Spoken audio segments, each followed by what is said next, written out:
मध्य प्रदेश में एक स्थान है ओरछा।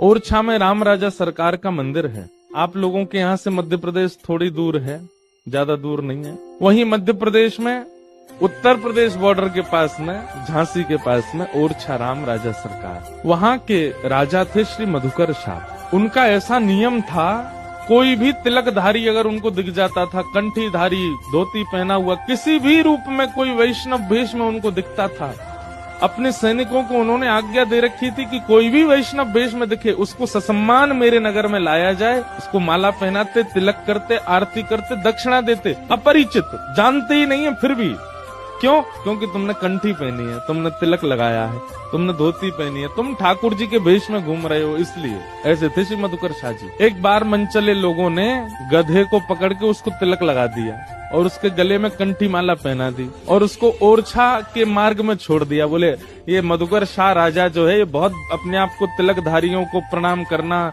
कंठी वालों को प्रणाम करना, ये बहुत अपने आप को बहुत विशिष्ट दिखाता है, इसको प्रणाम करके दिखाए तो माने हम। ये कहता है तिलकधारी कोई भी हो मैं सबको वंदन करूंगा, तो लोग गधा आ रहा है तिलकधारी। मधुकर शाह ने अपनी ओरछा के परकोटे में सैनिक बैठा रखे थे और जगह के राजा तो सैनिकों को धनुष बाण लेके बैठाते थे कि कोई आक्रमणकारी आए तो मार देना। लेकिन मधुकर शाह ने पूजा की थाल, माला और दक्षिणा लेकर के बैठा रखे थे। कोई भी संत अगर ओरछा के बाहर से निकले, उनको रोक करके पूछना, अगर अवसर हो तो भीतर लाना, नहीं तो तुम ही लोग वहीं से तिलक, माला और दक्षिणा देकर के विदा कर देना। जैसे ही गधे को आते देखा, तिलक लगा था उसके चेहरे पे, तो जितने सैनिक थे वो थोड़े से घबरा गए। बोले राजा की तो आज्ञा है कि तिलकधारी, कंठीधारी कोई दिखे उसको प्रणाम करना है, अभी गधे को कैसे प्रणाम करें। सैनिक गए मधुकर शाह राजा के पास और कहा, राजन आज एक आश्चर्य हुआ है। बोले क्या?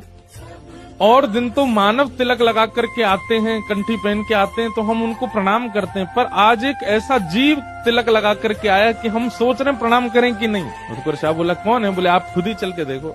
बाहर आकर के देखा तो एक गधा घूम रहा था, घास खा रहा था, उसके तिलक लगा था, गले में कंठी माला थी। मधुकर शाह के नेत्र सजल हो गए, आनंदित हो गया और अपने सैनिकों से बोला, अरे तुमने प्रणाम क्यों नहीं किया? बोले कि महाराज ये तो गधा है।